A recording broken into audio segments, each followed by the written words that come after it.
아, 34번째 하고 있는데요.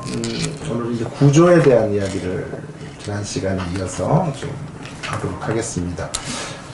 성경 66권이 다 그렇겠지만 특별히 요한계시록 말씀도 이 구조가 보여야 읽을 수가 있습니다. 제대로 된 읽기를 위해서는 계시록 전체가 어떻게 흘러가고 있는지 한눈에 조망할 수 있어야 되겠습니다. 왜냐하면 요한계시록이라는 책은 그 저자의 치밀한 의도와 구성을 따라 쓰여져 있기 때문에 그런 것이죠. 자, 바로 우리가 요한계시록 구조의 특징을 좀 살펴본다면 제가 이제 생각하는 333 전략인데요. 아주 간단하게 생각을 우리가 하고 붙잡을 수 있어야만 돼요. 계시록을요. 우리나라에 이제 줄잡아 요한계시록을 전공한 박사들이 한 10분 정도가 넘는 것 같은데, 그분들이 이제 계시록을 보급하고 있죠. 그래도 잘 계시록이 저변 확대가 잘 안 돼요. 왜냐하면 이제 너무 이제 자신들의 이제 학문의 기준을 따라서 계시록을 푸는 거예요. 성도들에게는 참 너무 어려운 책이 여전히요.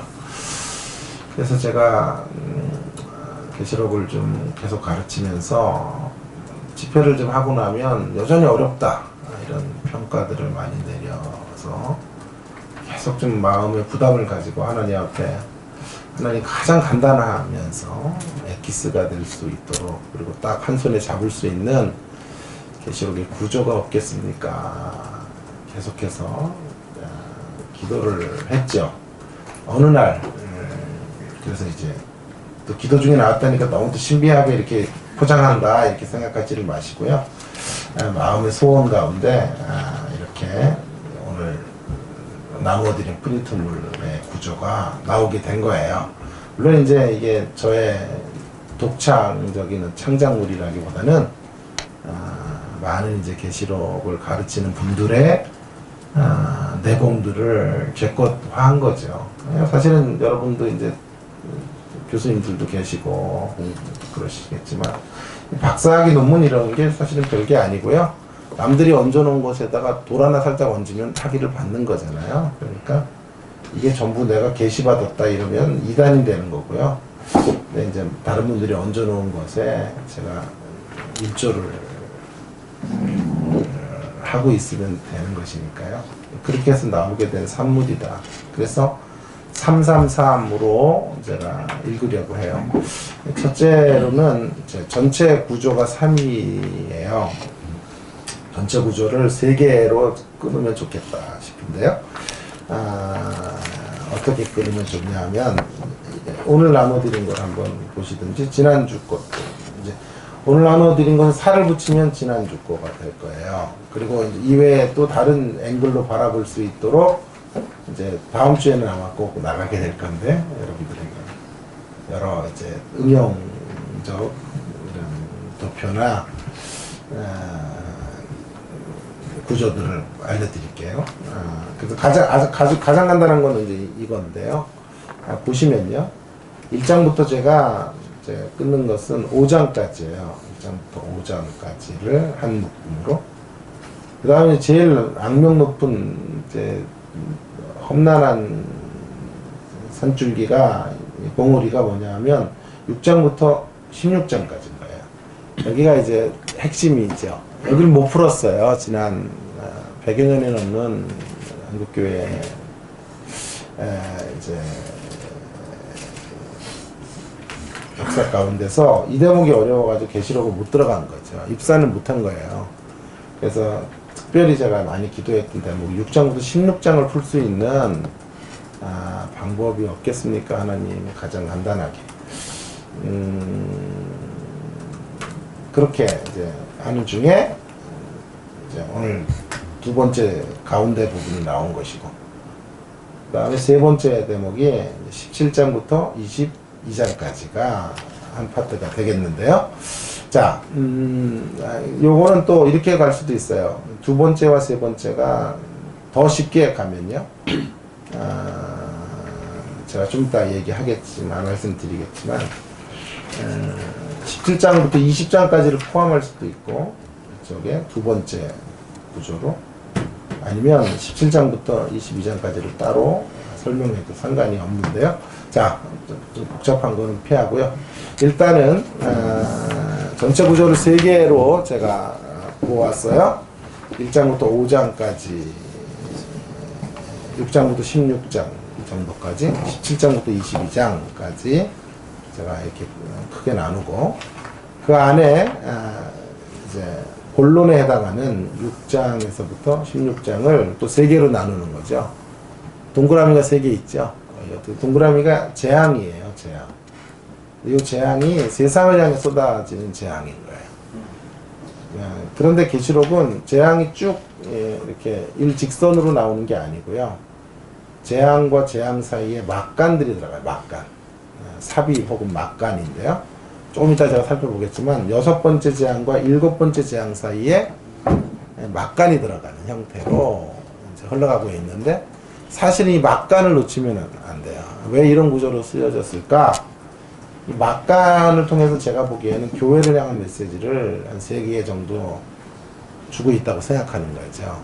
그래서 그 교회를 향한 권면, 하나님께서 세상을 향해 재앙을 쏟아부으시는 가운데 주의 교회가 어떻게 서 있어야 하는가 하는 것을 알려주고자 하는 메시지인 거예요. 그 메시지가 제가 3가지로, 교안, 교회의 안전, 2번째 교회의 사명, 3번째 교회의 전투. 그래서 교안, 교사, 교전이라고 하는 3가지 이제 메시지를 굵직한 핵심으로 두고,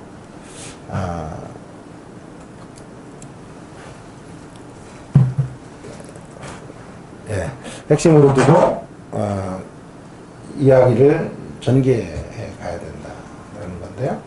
그러니까 본론은 이제 교회에 대한 이야기, 재앙의 이야기 같으면 재앙의 이야기로만 보면 무서운 이야기가 되겠지만, 재앙의 이야기의 진짜 의도는 하나님 백성들인 교회가 어떻게 살아가야 되는가를 말한단 말이에요.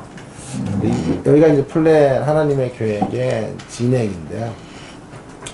그 하나님 계획은 어떻게 시작되는가 하는 것을 먼저 좀 살펴보고 2번째, 3번째로 갈게요. 자, 하나님의 계획의 시작이 1장부터 5장까지라고 제가 이제 다루었는데, 하나님의 플랜이 뭐냐? 계시록에서 말한, 성경 66권을 이제 총체적으로 요약해 볼 때 하나님은 어떤 계획을 갖고 계실까요? 우리를 향해서 말이에요.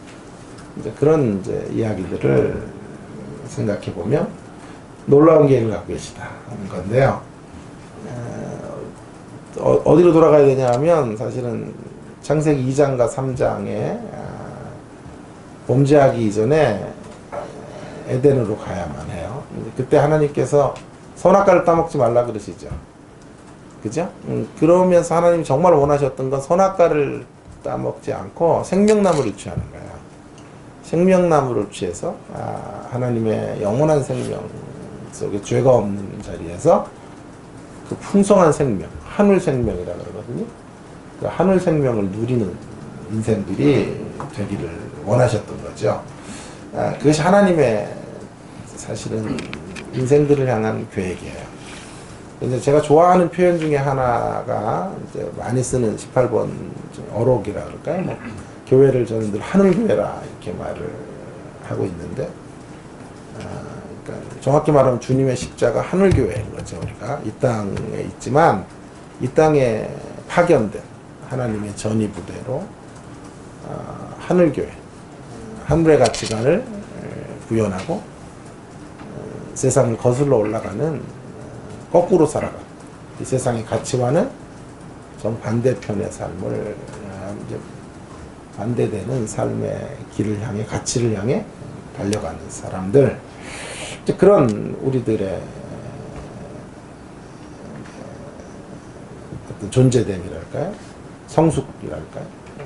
이런 거 하나를 꿈꾸셨던 거죠. 생명나무를 먹고, 생명나무의 실과를 먹고 그 자리로 가기를 원했으나 인간은 이제 선악과를 오히려 따먹음으로 하나님의 주인됨을 무너뜨리고 죄에 빠지게 됐죠. 그리고 이제 그런 인간들을 구속해 가시는 이야기가 그리스도를 통해 계속해서 이루어지게 되는 것이고요. 예수 그리스도의 구속을 통해서 하나님은 그 원래의 계획들을 다시 범죄한 인간을 향한 원래의 계획을 회복하시는 거죠. 그리고 계시록에서 이제 그걸 완성하시겠다 이제 나타나시는 거죠. 다시 한번 선언해 가고 계시고 그 계획을 이제 시작하시는 거죠. 그 계획은 우리 읽었던 두 본문에서 대표적으로 나와요. 계시록 3장 21절에서 또 아까 에베소 5장 27절에서 우리를 교회로 부르셨는데 어떻게 불렀어요? 교회로? 흠이 없도록 교회로 세우자 티나 주름 잡힌 것이나 이런 것들이 거룩하고 흠이 없게 하려 하심이라. 이게 하나님의 계획인 거죠. 그 진정한 승리, 온전한 승리의 자리로 저와 여러분을 이끌어 가기를 원하시는 하나님의 계획이 이제 시작되는 대목이 1장부터 5장이에요. 다시 그럼 계시록으로 돌아오면요. 1장으로 가면 1장 전체적으로 22장까지 갈게요. 오늘 끝나면 이제 안 오셔도 돼요. 다음 주부터는요. 이제 다 끝난 거예요. 그러니까 자 1장부터 22장까지 갈 텐데 1장에 보면 이렇게 시작하죠. 예수 그리스도의 계시라고 시작하면서 표제예요. 이게 계시록을 다르게 읽으면 안 되기 때문에 표제 제목은 매우 중요해요. 제목을 엉뚱하게 달아놓는 사람은 없죠. 그 내용에 가장 엑기스가 되고 핵심이 되는 이제 축약된 형태로 제목을 달지 않겠어요? 제가 좋아하는 이제 글을 정말 아름답게 쓰는 분 중에 한 분인데 장영희라고 하는 교수님, 서강대에서 영문학을 가르치다가 몇 년 전에 돌아가셨죠. 글이 너무 이뻐서 제가 그분의 책은 다 읽었던 것 같아요. 사다가 집에서 읽고 많이 인용도 하고 어떻게 이렇게 맑은 글을 쓸 수 있나. 이제 그분이 이제 유고집으로 낸 책 중에 하나가 이제 살아온 기적, 살아갈 기적이라는 책인데요. 그 제목을 만들기 위해서 몇 줄을 썼대요. 그리고 수많은 제목의 이제 리스트들을 갖다 놓고 고민을 한 거죠. 그만큼 제목이 중요해요. 제가 이제 새벽 기도는 좀 그래도 그렇지만 주일 예배 같은 때 제목을 다는데 굉장히 많이 신경을 쓰는 사람이에요. 왜냐하면 그 제목이 전체 이미지 메이킹을 제목이 하고 있는 것이거든요. 너무 뻔한 제목, 신자의 3대 의무, 믿음, 소망, 사랑. 그러면 대지가 나왔잖아요. 벌써 첫째 저 인간 믿음 얘기하겠구나. 소망이구나, 사랑이구나. 이렇게 패를 다 보여주는 제목도 아니고. 너무 또 막 제목이 좀 특이해도 안 돼요. 전에 지금 소천을 했는데요. 한 전사님 제목을 잘 달아라 그랬더니 제목 이렇게 다른 거예요. 검은 비닐의 정체 이렇게 해가지고 설교 제목이에요. 이게 뭐냐면요. 어두운 골목길 가는데 너무 무서워가지고 뛰어야 되겠다고 뛰는데 누가 막 쫓아오더래요. 막 소리가 나길래 알고 봤더니 지가 검은 비닐을 밟은 거예요. 그래가지고 귀신인 줄 알고 쫓아 도망갔다. 그러니까 사실은 의도는 참 좋아요. 왜냐하면 우리가 허상에 놀랜다 뭐 이런 얘기인데 검은 비닐의 정체 이런 건 좀 너무 아닌 게 아니에요. 그렇게 너무 지나칠 정도로 특이한 제목도 아니지만 그렇다고 모든 내용을 다 제목 안에 달아서도 안 되는. 제가 이제 좋아하는 제목은 주로 이런 거예요. 뭐 하나님의 임재가 먹구름 뒤에 가려질 때, 그러면 그 뒤에 답을 이제 함께 추적해 갈 수 있는 여지가 있고 이런 것들을 좋아하는데요. 장혜희 교수의 그 책 제목도 고민 끝에 그렇게 잡은 거죠. 어떻게 잡은 것인고 하니 내가 살아온 목발을 짚고 사셨잖아요. 그분이. 그리고 암수술도 여러 차례 하다가 돌아가셨는데 아버지는 장왕록 교수라고 유명한 영문학 교수이고 아버지와 딸이 이렇게 영문학계 아주 큰 공헌을 했는데, 그렇게 이제 힘들고 어려운 날들, 내가 살아온 날들이 기적이, 살아온 기적. 이 책을 읽는 분들이 살아가야 될 날들이 기적이기를 바란다. 그래서 살아온 기적, 살아갈 기적이라는 제목을 다른 거죠. 계시록도 마찬가지예요. 계시록을 엉뚱하게 읽으면 안 되기 때문에 마치 무슨 종말의 비밀 문서처럼 계시록을 다루면 안 되기 때문에 예수님의 책이다. 예수님을 중심으로 놓고 읽어야 한다. 표제를 이렇게 다른 거예요. 예수 그리스도의 계시라. 예수님에게서 온 계시인지 예수님을 다루는 계시인지 이 부분에 대해서는 많은 논란이 있지만 어쨌든 예수님을 빼놓고는 계시록은 설명될 수 없는 책이다. 근데 그 예수님이요, 잘 보시면요, 1장에서 4절부터 보여지는 예수님의 모습, 인사를 하고 4절부터 이제 예수님이 어떤 모습으로 나타나는가 하는 것을 이제 잘 보세요.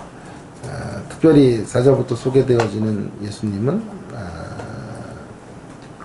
교회와 밀접한 관련을 갖고 계신데, 그 교회와 관련을 갖고 계신 그 7교회에게 편지를 이제 하고, 특별히 예수님의 모습 속에 우리가 주목해야 되는 것은 12절부터 아주 분명하게 소개되는 것처럼 예수님은 인자 같은 이로, 그렇죠? 발에 끌린 옷을 입고 가슴에 금띠를 띠고, 14절에 보면 그의 머리와 털의 희기가 흰 양털 같고 그의 눈은 불꽃 같고 그의 발은 풀무에 단련한 빛난 주석과 같다. 예수님의 모습이요, 영광스러운 모습이라고요. 그렇죠? 인자 같은 이라는 말은요, 다니엘 7장 13절, 다니엘 7장에서 온 거예요. 인자 같은 이가 자칫 오해가 되면 사람의 아들, 그러니까 예수님의 인성적 표현, 이렇게 생각하면 안 되고요. 여기서 말하는 인자 같은 이는 다니엘 7장에서 온 거예요. 다니엘 7장에서 종말에 하나님의 뜻을 이 땅 위에 성취하시는 종말의 정권대사로 위임받은 분이에요. 근데 그분이 하늘마차를 타고 있어요. 그건 하나님만 타실 수 있는 그 하늘마차를 타고, 그러니까 하나님과 동등된 분으로 하나님의 뜻을 성취하신 그런 어미롭고 승리하신 분. 초림하실 때의 그 나약한 모습으로가 아니라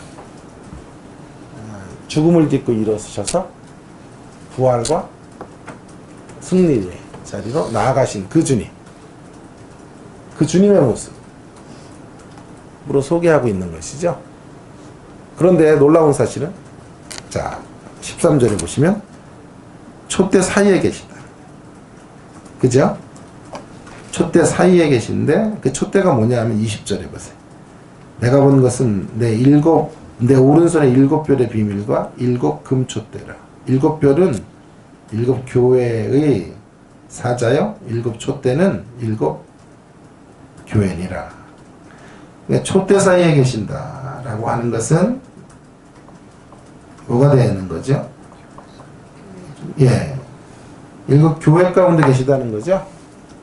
예? 교회 가운데 계신다. 왜 교회 가운데 계신 걸까요? 주님의 영광을 교회와 나누기 위한 거죠. 주님의 승리를 교회에게 주기 위한 것이죠. 그렇죠? 그래서 7개의 교회라는 건 딱 7개만 말하는 게 아니에요. 7이라는 건 완전수란 말이에요. 지상의 모든 교회들, 주의 백성들, 내 공동체 가운데 계시다 이 말이에요. 그래서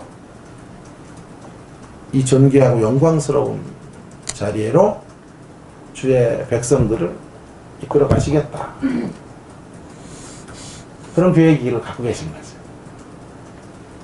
교회를 절대로 놓지 않으실 것이다. 마태복음 28장으로 갈 수 있어요. 내가 세상 끝날까지 너희와 항상 함께 있겠다 라는 약속의 말씀을 하나님께서 그의 계획으로 지금 우리 가운데 보여주고 계시는 거죠. 2장과 3장에는 이제 1장에서 이제 그런 이야기들을 확인하셨죠. 2장과 3장에도 보시면 7교회란 말이에요. 7교회. 7교회는 왜 7인가? 라는 걸 다시 한번 생각을 해야 돼요. 왜 7인가? 그 당시에 초대교회가 7개만 있지는 않았어요. 7이라는 숫자가 중요하기 때문에. 재앙도 7재앙이잖아요. 7인, 나팔, 대접재앙이잖아요. 7이라는 숫자를 상징적으로 사용하고 있는 거란 말이에요. 의도적으로. 그래서 7개의 교회인데요. 왜 7인가 하면 하나님의 교회를 향한 계획이 온전합니다. 라는 걸 알려주고자 하시는 거죠. 하나님은 시시하게 우리를 대접하는 게 아니에요. 3등은 괜찮지만 3류 인생으로 우리를 대접하진 않아요. 우리 누구도 3류 인생이 아니에요.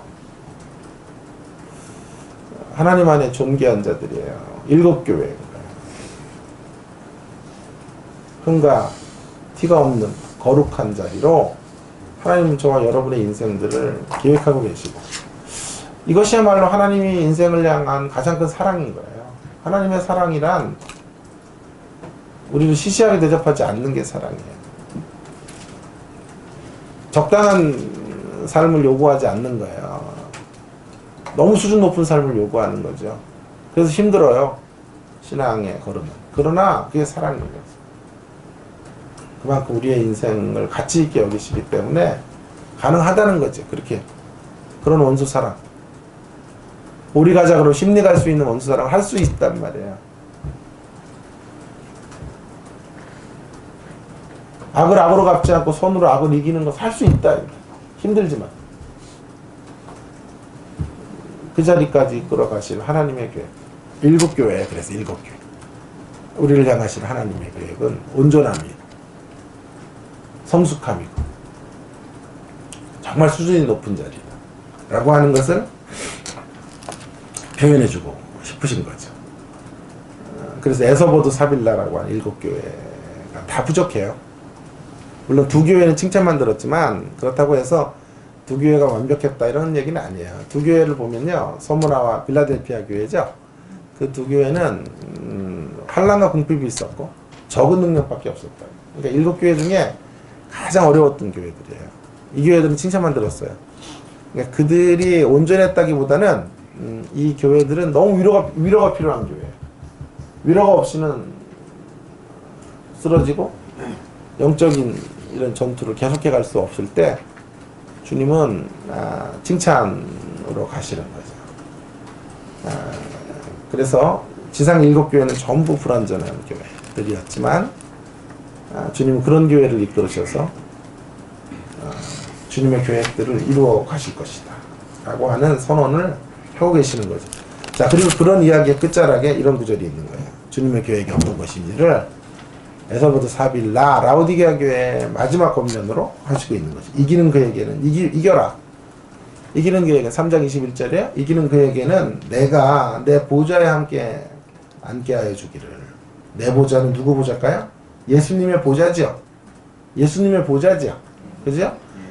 근데 그 예수님의 보좌는 예수님이 이겼기 때문에 앉으시는 거죠. 내가 이기고 아버지 보좌에 함께 앉은 것과 같이 하리라. 그러니까요, 하나님의 보좌가 있고요, 하나님과 동등한 분으로 예수님이 그 옆에 보좌가 있다. 하늘 보좌가 있단 말이에요. 그런데 놀라운 사실은 이기는 교회가 되면 이기는 자들에게, 우리의 이기면 뭐라 그랬어요? 이겨놓은 싸움이라 그랬으니까. 우리의 힘을 이기는 게 아니잖아요. 하나님의 계획이 있으니까 이기는 거잖아요. 이김의 길 우리를 초대하시니까 이긴 거지. 우리의 결단으로 이기는 건 아니잖아요. 그죠? 그러니까 그런 이김이잖아요. 그럼 어쨌든 우리의 분투가 필요하고 우리의 싸움이 필요한 거잖아요. 성숙을 향한 싸움이 동시적으로 필요한 거잖아요. 어쨌든 그래서 이기는 자가 되면 어떻게 될까요? 하나님이 앉으시는 보좌, 그 보좌 옆에 예수님이 앉으시고 교회가 앉는다 이 말이에요. 어떤 분들은 또 질문해요. 교인들이 그렇게 많은데 어떻게 다 앉을까요? 그러니까 제가 그런 분들하고 상종하기가 싫어요. 뒤에가 19장에 가면 우리가 모두 그리스도의 신부다 그러니까 또 저는 남자인데 어떻게 신부가 되나요? 와, 한장해요 진짜 그런 질문들. 당연히 그 상징적이고 영적인 표현들이잖아요. 우리가 실제적인 그런 게 아니고요. 자, 어쨌든 그런 이거는 우리가 하늘 보좌에 하나님과 앉는 영광의 자리로 초청하시겠다. 이게 하나님 계획이에요. 실제로 그 일이 이루어지나요? 네. 4장부터 5장. 4장과 5장은 하나의 키워드로 말하면 하늘 보좌예요. 하늘 보좌. 이제 환상 중에 요한이 밤모에서 이제 환상을 보죠. 그 환상 중에 이리로 올라오라. 주일날 환상을 봤는데 올라오라 그랬어요. 그래서 하나님의 영광의 땅, 천국이죠. 우리가 말하는 그 세계로 가게 되는 거죠. 그 세계를 보게 되는 거죠. 4장과 5장에 하늘보좌라는 단어가요 17번 나와요. 17번. 요한계시록 어떤 이는 말하기를 보좌의 책이다. 왜 보좌가 이렇게 중요하냐 하면요, 그 당시에 성도들을 괴롭혔던 세력은 누구일까요? 로마의 황제라 그랬죠. 제가 도미티안 학설을 그래도 우리가 신뢰하자 이렇게 말씀을 드렸잖아요. 그러면 도미티안 황제의 어떤 황제 숭배를 강요했겠고 마이너스 공격의 때에 쓰여졌다. 우리가 이렇게 가정한다면 로마 황제 때문인데요. 근데 로마 황제는 어디에 앉아 있나요? 왕의 보좌에 앉아 있죠. 권능의 호를 쥐고. 그러니까 눈을 뜨면 날로 세상의 보좌는 공룡처럼 커져가죠. 절대 권력을 누리고 성도들을 핍박하고 있다. 그래서 그 세상 보좌 때문에 질식할 것 같아요, 성도들. 이제 그런 교회를 향하여 제일 먼저 하나님의 계시 속에 보여주는 장면이 하늘 보좌인 거예요. 그러니까 세상 보좌의 원형적 보좌가 하늘에 있다는 거예요. 이 세상 보좌는 모조품에 불과하다는 거죠. 하늘 보좌를 모방한 세력들에 불과하다는 거죠. 좀 어려운 말로 준궁극적 세력들이에요. 궁극적 세력은 하나님이, 절대적인 파워는 하나님께서 갖고 계신 거죠. 하늘 보좌에서 어떤 명령을 내리지 않고서는 세상 보좌에 있는 이들이 자신의 주권으로 일할 수 없어요. 결국 그들이 그들의 주권으로 일한 것 같지만 궁극적으로는 하나님의 뜻을 이루는 도구로, 악의 도구로 그들이 쓰여질 뿐이에요. 그 사실을 알려줌으로써 하나님의 교회, 핍박 속에 있고 환란 속에 있는 교회들에게 하늘을 보라. 세상 보좌가 영원할 것 같지만 진정한 보좌, 그리고 그 보좌 가운데 참 왕이 계시다. 그분을 바라보고 너 시험을 당해도 범죄치 말고 끝까지 영적인 전쟁들, 전투를, 싸움들을 싸워내야 한다 라는 위로와 권면의 메시지를 주기 위해서 계시록의 계시 2장과 3장은 뭐라 그랬죠? 편지였죠. 4장에서부터 계시라고. 계시록의 본격적인 계시의 첫 자락에서 하늘 보좌가 보여지는 거예요. 근데 그 4장에서는 하나님이 보여요. 하늘 보좌에 하나님이 계신데 그 하나님 어떻게 설명할 수가 없어서 보석으로 설명해요. 간접화법으로 설명하는 거예요. 하나님 보석과 같은 분. 어떻게 인간의 언어로 담아낼 수가 없는 분이에요, 하나님은요. 그래서 보석과 같은 가장 존귀함으로 가득 찬 분이란 말이에요. 5장에서는 그 하늘 보좌에 예수님이 계신 것을 발견해요. 그러니까 아까 다시 3장 21절의 약속이 이루어지는지란 보자는 말이에요. 앞서서 하늘 보자는 거죠. 여러분들이 가서 이제 직접 목도하게 될 하늘 보좌의 광경을 앞서 보여주시는 거예요. 근데 거기 누가 계세요? 보좌에 앉으신 이가 계시죠? 예? 2절에, 4장 2절에 하늘 보좌가 베풀려 있고 하늘에 보좌가 베풀었고 그 보좌에 앉으신 이가 있는데 그분은 벽옥과 홍보석과 같고 무지개가 있죠. 언약의 노아 홍수 후에 무지개가 나타나. 언약의 신실하신 하나님. 그 다음에 5장에서는 그 하늘 보좌에서 예수님을 너무 보고 싶은데 안 보여요. 그래서 두리번 거리는데 그 예수님이 일찍 죽임을 당한 어린 양의 모습으로 서 계신 것을 보게 되는 거죠. 그래서 하늘 보좌의 두 광경은 하나님과 예수님을 발견해 가는 거예요. 자, 우리가 이제 확인하고 싶은 것은요, 이제 하나님이 하늘 보좌에 앉은 것은 정당한 것이고, 아니 뭐 이건 뭐 더 재론의 가치가 없고, 예수님이 앉으시는 것에 대해서도 그 보좌 옆에 같이 동등한 분이니까 그것도 더 이상 사실은 의문을 제기할 대목이 아닌데, 우리 같은 죄인들이, 우리 같이 연약한 인생들이 과연 이 하늘 보좌에 앉을 수 있을까 하는 것들을 확인해야 되겠죠. 아까 3장 21절을 확인해 보자고요. 자, 확인할 수 있는 길이 뭐냐면 24장로를 통해서 확인하는 건데요. 자, 4절에 보시면 4장 4절에 보좌에 또 둘러 24 보좌들이 있고, 보좌가 있죠, 거기 24 보좌들, 그 보좌들 24 장로들이 흰 옷을 입고, 그 중요한 단어가 뭐죠? 금관에서 앉았더라. 3장 21절의 성취죠. 아까 그랬잖아요. 3장 21절에서 내가 내 보좌에 함께 앉게 해주기를, 내가 이기고 아버지의 보좌에 앉은 것처럼 내가 이기는 그들에게, 이기는 사람들에게 그 보좌에 앉게 해주겠다 그러셨잖아요. 그 약속이 이루어지고 있는 거잖아요. 24 장로들에게. 우리는 아니네요, 이렇게 생각하시면 안 되는 게, 24 장로가 우리를 대표하는 사람들이란 말이에요. 대표. 24라는 숫자가 12 더하기 12이에요. 그 12은 구약의 12지파, 신약의 12사도로 대변되어지는 24 장로님들이 보좌에 앉아 있는 거예요. 성도들을 대표해서. 자, 이것도 논란이 있어요. 이분들이 사람인지 천상의 물인지. 그건 중요한 게 아니에요.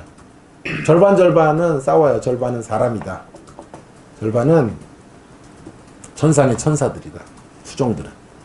무엇이든지 간에 중요한 것은 뭐냐면 24 장로가 갖고 있는 대표성이 중요하고 상징성이 중요하다.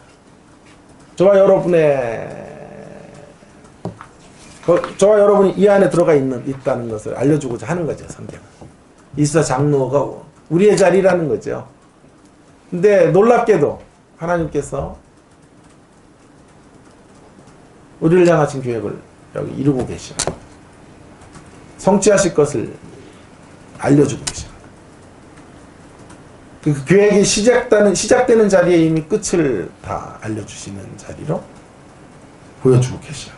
그래서 거기 금면류관을 쓰고 앉게 되는 건데요. 그런데 가만히 앉아 있을 수가 없어요. 너무 감동이잖아요. 감격스럽잖아요. 우리 같은 인생들을.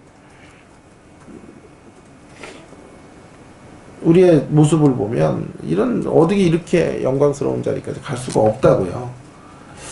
그래서 어떻게 되나요? 거기 가만히 앉을 수가 없어가지고요. 10절에 보세요. 4장 10절에 24 장로들이 보좌에 앉으신 이 앞에 자기도 앉아있다가 앉아있을 수가 없었어요.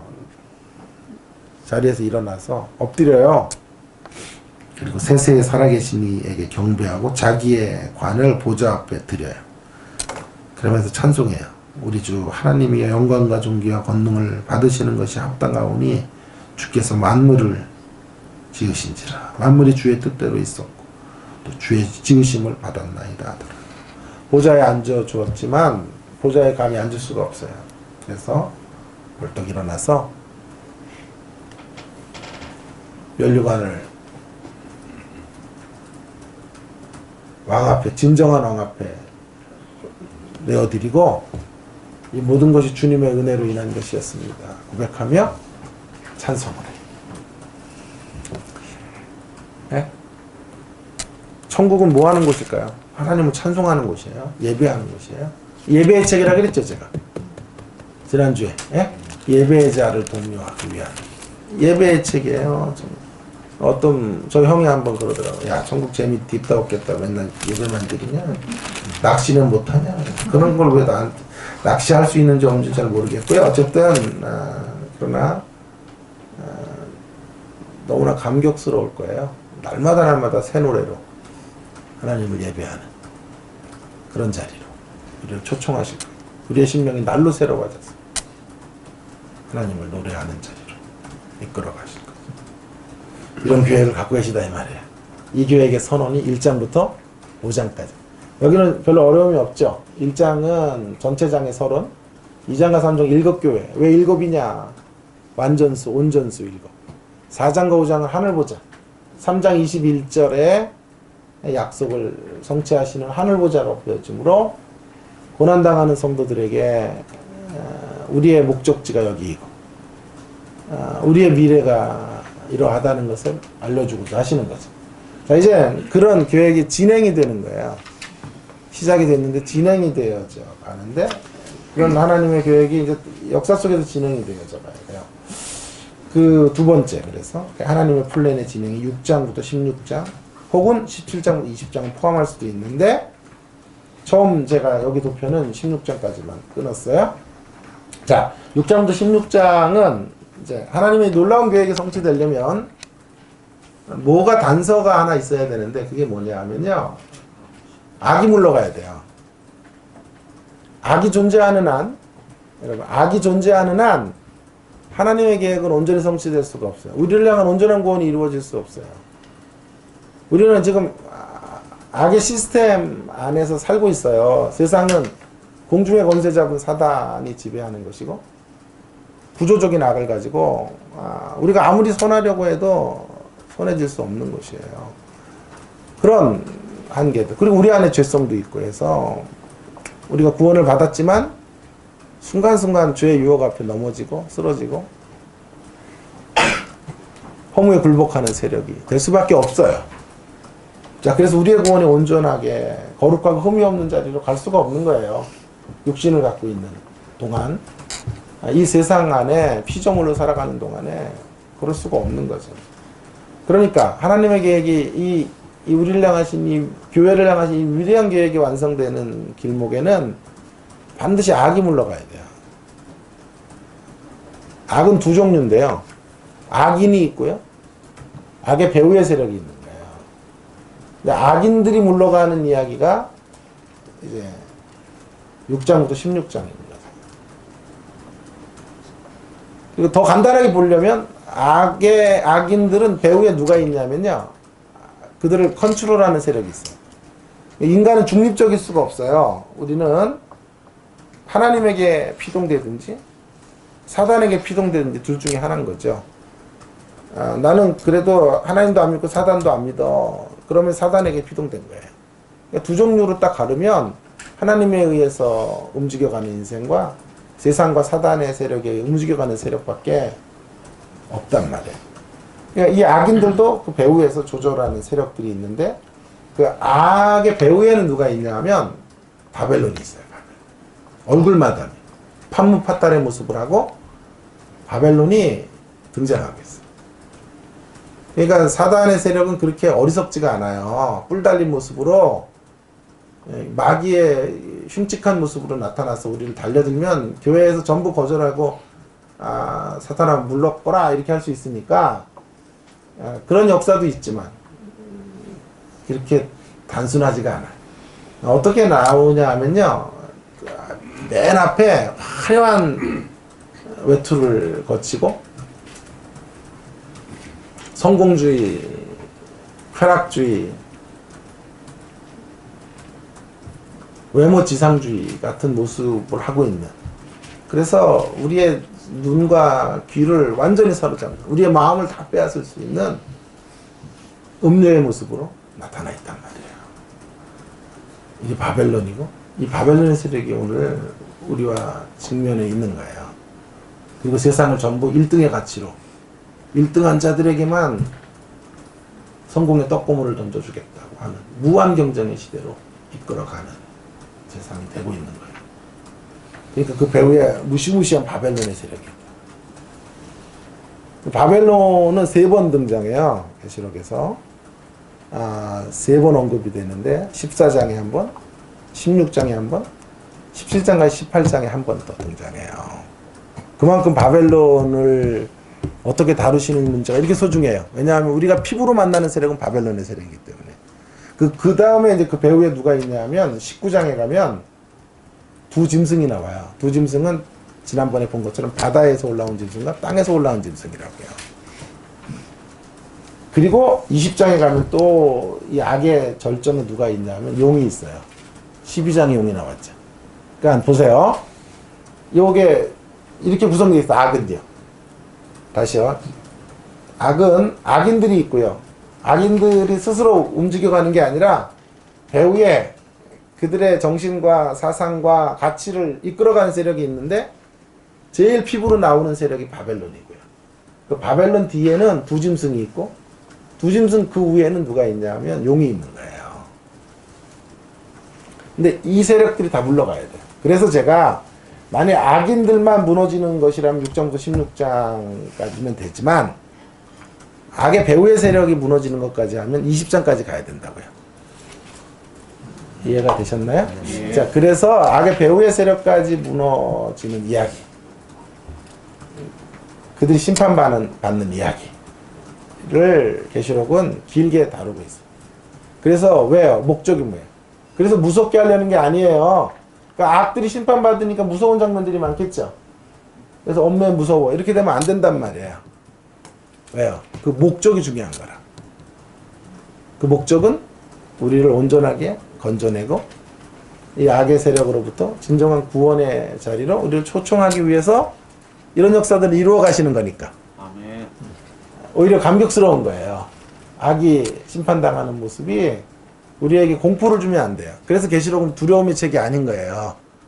희망의 책이고 소망의 책이고 확신의 책으로 읽어야 된다는 이야기가 바로 여기 있는 거죠. 악을 손봐주시는 공의로운 심판자께서 악을 정당한 대가를 지불하게 하시고 그들이 심은 대로 거두게 하시는 거잖아요. 그런 이야기.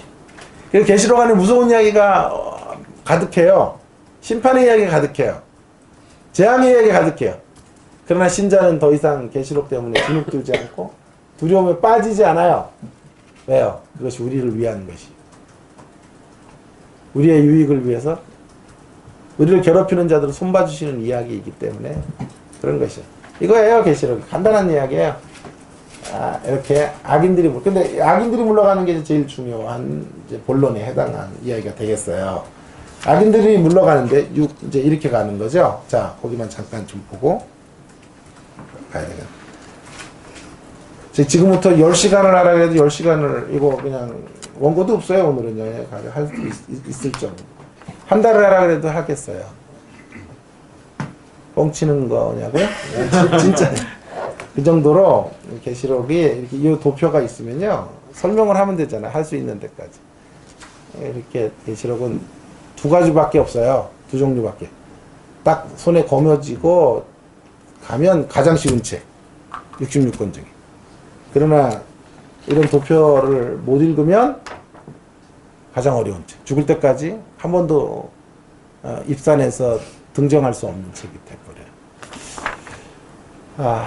그래서 이 333의 이 원리를 따라서 계시록을 읽어야 된다라는 데 주장을 하는 거예요. 이 세상에 두 종류의 사람이 있다니까요. 이 333의 계시록의 비법을 아는 분들과 모르는 인간들. 두 종류예요. 여러분은 이제 대단한 분들인 거예요. 이 333의 비법을 이제 배운 분들이지. 일단 저한테 헌금을 좀 하고. 이거 지우세요, 이 집사님. 이거는 그냥 가면 이미지가 안 좋아요. 그래서 종교적 같아. 그래서 자, 그래서 이제 가운데를 보잖아. 가운데를 보고 가운데는요 인과 나팔과 대접재앙인데요. 이 재앙이요 이런 식으로 가요. 이게 좀 디테일한 자료를 보면요, 재앙이 지난주에 나눠드렸던 거 4분의 1의 파괴로 가고, 그 다음에 나팔재앙으로 가면 3분의 1의 파괴로 가고, 전체로 가요. 일단 아셔야 되는 것은요, 이 동그라미가 우리를 위한 재앙이 아니라는 것부터 아셔야 돼요. 그러니까 많은 목사님들이 이것도 몰라요. 이 재앙이 누구를 대상으로 하고 있는 건지도 모르니까 막 좌충우돌하는 거예요. 막 두려움의 이야기를 했다가 막 공포스럽게 풀었다가 공갈도 했다가 협박도 했다가. 이건 우리들을 향한, 성도들을 향한 재앙이 아닌 거예요. 세상에 하나님이 이제 심판하셔야 될 대상자들을 향해서 하나님께서 재앙을 쏟아붓는 환상을 본 거죠. 환상 가운데 하늘 부자에서 한 4분의 1 정도가 파괴가 되는 모습을 보고, 좀 지나니까 3분의 1이 파괴되는 모습을 보고, 마지막에는 전체가 파괴되는 모습을 본 거예요. 그걸 또 숫자적으로 그럼 4분의 1을 데이터로 만들면 안 되고, 그래서 지난번에 제가 보여드렸던 그런 자료 같은 거 가지고 하는 분들은, 베리칙 같은 거 이야기하는 사람들은 이 세상에 기근으로 죽은 사람이 4분의 1이고 3분의 1 이런 걸 데이터로 만들어요. 그런 이야기가 아니에요. 대략적으로 4분의 1의 범위가 파괴되는 모습을 본 거고, 3분의 1이 파괴돼요. 그러니까 뭐예요? 점점 재앙이 강해지더라 하는 거죠. 그죠? 강해지더라 하는 얘기는 하나님께서 인내를 가지고 세상을 심판할 때에도 한 번에 쓸어버리는 게 아니라 기다림을 갖고 계시다는 거죠. 그죠? 기다림을 통해서 돌아올 자들이 있으면 돌아오게 하실 수 있는 거예요. 호소하는 거예요, 세상을 향해. 매를 맞아야 되니까 매를 때리는데, 이 매가 아파서 절규하다가 나의 이름을 부르면 내가 안아주면 말씀하시는 거예요. 그래서 4분의 1, 3분의 1 전체로 올라가 구조로 계시록이 쓰여져 있는 거예요. 그래서 어떤 분이 계시록을 이렇게 제목을 강해 좀 이렇게 썼더라고요. 예수님의 사랑 요한계시록. 심판의 이야기 같지만 사랑이에요. 세상을 향해서 이렇게 기다려요. 그러니 성도를 향한 기다림은 얼마나 클까. 세상을 향해서도 한 번에 쓸어버리지 않아요. 그럼 왜 심판을 마지막에는 전체로 가야 될까요? 영원히 기다리시지는 않는 거죠. 기다리시지만, 인내가 한이 없으시지만 문이 닫힐 때까지 주님 기다리시는 거예요. 특별히 나팔 재앙 쪽에 보면요, 이 재앙이 구약의 출애굽 당시에 10가지 재앙과 매우 주제적으로 유사하다는 것을 확인하게 돼요.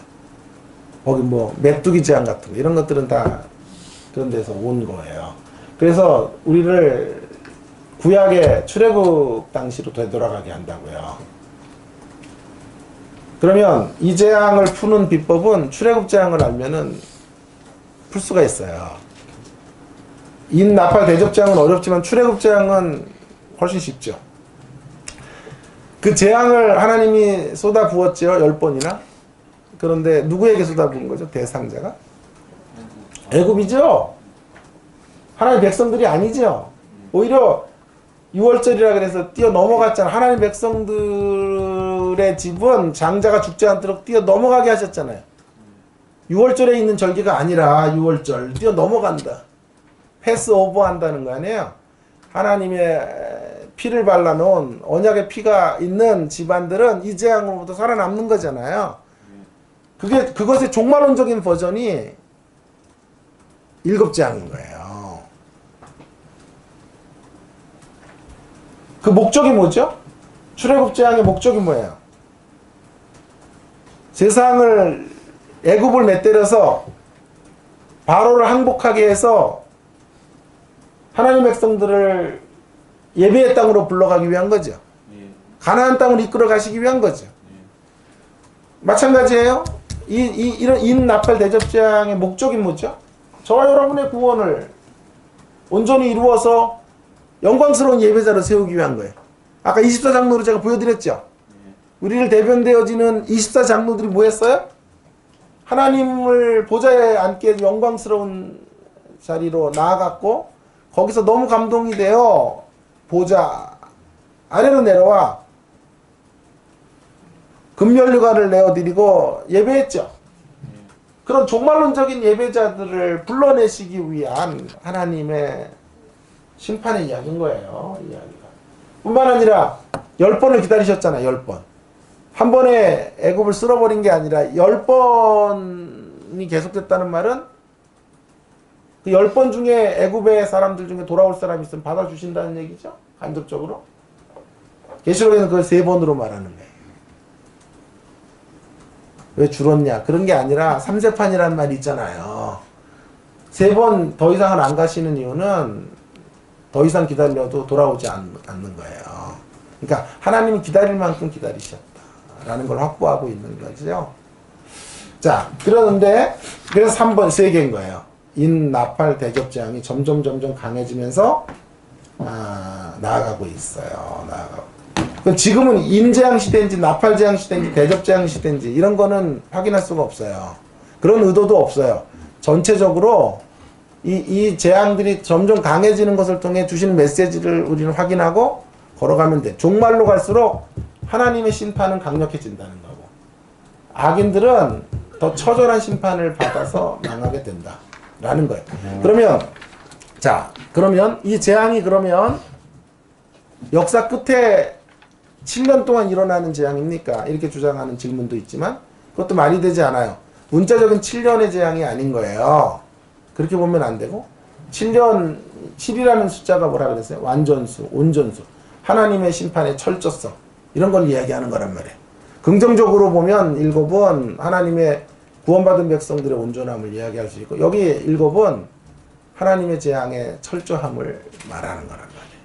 자, 그럼 이 재앙은 어떻게 해석을 해야 될까요? 성도들이 지금 세상이 지금 받고 있는 재앙인 거예요. 주님의 초림에서 재림의 사이까지 이 땅의 인생들. 더 궁극적으로는 창세기 3장 15절의 원시복음 이후에 하나님의 백성들을 괴롭히는 뱀의 후손들. 그 후손들의 심판의 이야기인 거예요. 그러면 그들이 심판을 받고 있나요? 세상이 심판을 받고 있나요? 심판을 받고 있죠. 우리는 구원을 받았고요. 구원을 받고 있죠. 자, 세상이 어떻게 심판을 받고 있나요? 저렇게 똥똥거리고 살고 저렇게 쾌락을 누리고 사는데 세상이 무슨 심판을 당한다고 말하는 것입니까?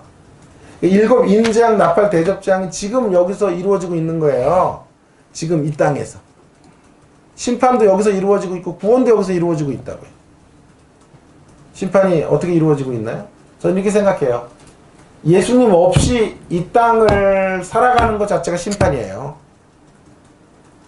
예수님의 심령을 갖지 않고 예수님이 없다는 말은 말씀의 기준도 없다는 뜻이죠. 말씀이라는 거룩한 체에 우리가 안에 마음속에 일어나는 수많은 생각들과 욕정들과 감정들을 걸러내야 되거든요. 말씀의 채로 걸러서 좋지 않은 것들은 솎아내고 좋은 것들만 남겨도 살까 말까예요. 근데 예수님이 없다는 말은 그런 분류기가 없다는 거잖아요. 그런 우리를 바라보는 존재의 거울이 없다는 거잖아요.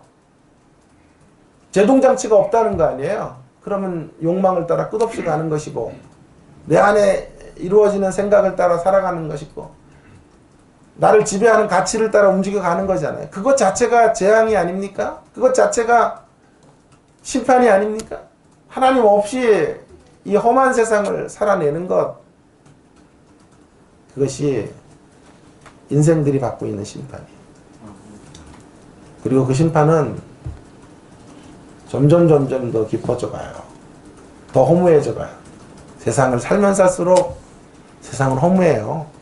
뭘 누려도 영웅 호골이 돼도 허무에 굴복할 수밖에 없어요. 궁극적으로. 그런 길로 나아가 영원한 심판의 자리로 들어가는 것이 세상의 운명이에요. 저와 여러분은 구원을 지금 살고 있어요. 구원을 받았고 과거형이고 구원을 받고 있고 현재형이고 구원은 미래형이에요. 구원을 받을 것이. 그죠? 구원을 받고 있어요. 어떻게 구원을 받았다는 걸 우리가 지금 여기서 구원을 누리고 있는 거잖아요. 어떻게 확인해요? 예수님과 함께 사는 거잖아요. 예수님 앞에 순간순간 몸부림치며 살아가는 게 구원받은 백성의 증표인 거예요. 그러니까 세상은 지금 심판을 당하고 있고 일곱 재앙을 받고 있고 저와 여러분은 구원의 반열에 서 있는 거죠. 자, 여기 보세요. 요거만 하고 이제 마치겠습니다. 6장에서 일곱 재앙이 나오는데요. 6장을 한번 보십시다. 6장을 한번 잠깐 보고 시간을 또 못 지키네. 자, 6장을 보겠습니다.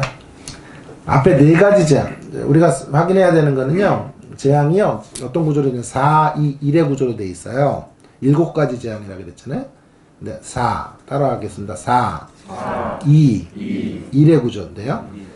이 지난주에 나눠드렸던 거 보면 일곱 인재앙 밑에 보면 거기 4, 2, 1의 구조를 제가 말씀드렸죠. 보고 계신 거예요? 네. 예. 앞에 4는요 약한 재앙이에요. 주로 나팔 재앙 같은 데를 보면요. 이 세 재앙은요, 나중에 다음 주에도 얘기하겠지만, 하나의 재앙이 아닌 거예요. 그러니까, 세 개의 재앙이 아니에요. 하나의 재앙인 거예요. 다 연결이 돼 있어요.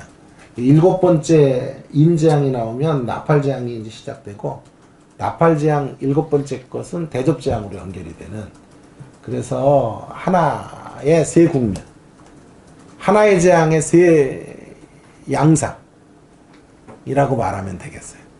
그렇게 연결이 되어져 있는데요. 앞에 네 가지 재앙은 성격이 같고, 특별히 나팔 재앙 쪽에서 보면 자연계를 향한 파괴 같은 것들이 주로 이루어져요. 근데 5번째, 6번째 재앙은 되게 강력해요. 그리고 인간들이 직접 타겟이 되어서 인간들이 살상을 심하게 당하는 이런 장면. 그리고요, 6번째와 7번째 사이에 막간이 들어가요. 그러니까, 보세요. 6장, 이거만 좀 확인해 보세요. 6장에 보면요, 6장 12절에 보세요. 내가 보니 6째 인을 떼실 때, 6째 인을 떼니까 천지가 하나님의 심판을 당하는 이런 장면이 보인단 말이에요. 그 다음에 7번째 재앙이 있어야 되잖아요. 근데 7번째 거는 어디 나오냐면, 8장으로 가야 돼요. 8장 1절에 7번째 인을 떼실 때에 이렇게 나오죠. 그리고 7번째 인을 떼면 7번째 거는요. 7번째 재앙은 무슨 내용이 있는 게 아니라 다른 재앙으로 연결해 주는 거예요. 그래서 다른 재앙을 열어주는 역할을 해요. 그러니까 7번째 인을 떼시니까 6절에 보세요. 8장 6절. 7 나팔을 가진 7 천사가 나팔을 불기 시작하면서 첫째 천사가 나팔을 불었죠. 그 사이에, 그러니까 6번째와 7번째 사이에 막간이 들어가는 거예요. 그래서 보시면 7장이 있는 거예요. 7장. 6번째 인이 끝났고 7번째 8장 1절에서 5절이 나오기까지 그 중간에 막간이 있어요. 그 7장이에요. 근데 그 막간은 뭘 다루냐면 14만 4천의 구원의 이야기를 다루고 있어요. 그러니까 이 재앙의 시대 속에 두려움에 빠지겠죠, 성도들도. 재앙이 막 쏟아부어지고 애굽에 재앙이 내렸다고 쳐보세요. 그때 말씀해 주는 거예요. 교회는 안전하다. 교회여 두려워 말라. 너희들 헤아려는 재앙이 아니다. 우리의 영혼은 안전해요. 주님 우리를 보호해 주시고 지켜주실 것이다. 라는 확신을 주시는 거란 말이에요. 자, 그 다음에 두 번째. 나팔에서 대접 재앙으로 넘어가는 자리에도 6번째와 7번째 사이에 나팔 재앙은 이제 8장과 9장에 7장이 끝났으니까 8장과 9장인데 8장에서는 4가지 재앙이 나와요. 4가지 나팔 재앙. 4, 9장에서는 2가지 재앙이 나와요. 2, 이제 1이 나오면 되겠죠? 사랑하시는 여러분. 네? 자, 그러니까 만약에 6가지를 절반으로 자르면 3, 3이 되면 제일 좋을 것 같은데 그렇게 구조가 되어 있지 않다고요. 4, 2, 1이란 말이에요. 그래서 8장에서 4가지가 나와요. 재앙이. 넷째. 9장에서 5번째, 6번째 나오고 자 보세요. 7번째 재앙이 6번째 나왔죠? 나팔 재앙? 7번째 재앙이 바로 나와야 되는데 안 나와요. 그리고 7번째 재앙은 어디로 가냐면 11장 15절로 가야 돼요. 11장 15절로 가봤습니다. 11장 15절에 가면 7번째 천사가 나팔을 불매 하늘에 큰 음성이 나서 이렇게 나오죠. 7번째 나팔 재앙 사이에 막간이 있는 거죠. 예? 그 막간이 10장에서 8장 9장 끝났으니까 10장에서 정확히 말하면 11장 14절까지라고요. 근데 그 안에 내용을 보니까 10장에서는 책을 먹고 다시 가라 이런 메시지가 나와요. 다시 가야 돼요. 임금과 나라 백성들에게 가서 복음을 전해라. 11장에는 두 증인이 나와서 활동하면서 예수님처럼 복음을 전하다 죽고 부활해요. 그리고 사람들이 돌아와요. 그러니까 여기서 주된 메시지는 뭘까요? 교회의 사명인 거라. 마지막 날까지 통쾌하다 이놈들은 영원한 불못에 들어갈 놈들이야. 그러면서 세상이 매맞는 걸 기뻐하면 안 돼요. 우리의 승리를 확신하면서 마지막 날까지 복음 전도에 힘써야 되고 사명의 자리로 나가야 된단 말이에요. 예? 그래서 두 번째가 교사예요. 교사. 따라해 보겠습니다. 교안. 두 번째는 교사. 자, 그 다음에 보세요. 이제 여기만 하고 마치면 될 것 같아요. 자, 그 다음에 일곱 번째 나팔이 나왔죠. 일곱 번째 나팔은 11장 15절에서 19절까지라고요. 그럼 앞에 구조로 따지면 일곱 번째 인이 나왔으니까 뭐랑 연결이 된다 그랬어요? 나팔장 첫 번째와 연결이 된다 그랬죠? 그죠? 네. 오늘 이해가 안 됐어도 그냥 내내 해주세요. 왜냐하면요. 다음 주에 또 할 테니까요. 그냥 이해되는 척 해야 내가 마음이 편해요. 자, 그래서 일곱 번째 나팔재앙이 나왔으면 앞에 구조를 따른다면, 앞에 패턴을 따른다면 대접재앙 첫 번째 게 나와야 되잖아요. 그죠? 네. 대접재앙. 근데 대접재앙은 어디 나오냐 하면 15장부터 시작돼요. 15장에 서론이 있고, 자, 15장 1절에 보면 하늘에 크고 이상한 이적이 보이니 일곱 천사, 일곱 재앙을 가졌는데 마지막 재앙이라 하나님의 진도가 맞춰지리라고. 이게 대접재앙이거든요.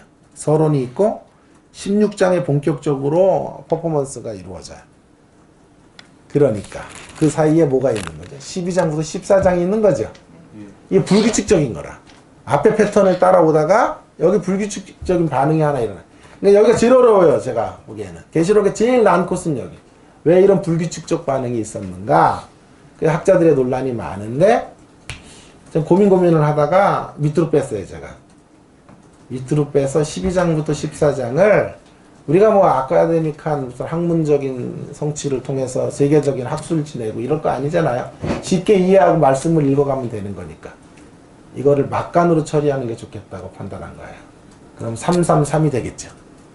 막간으로 내리면, 그래서 제가 거기 점선 표시를 했어요. 막간인데 막간 같지 않은 막간.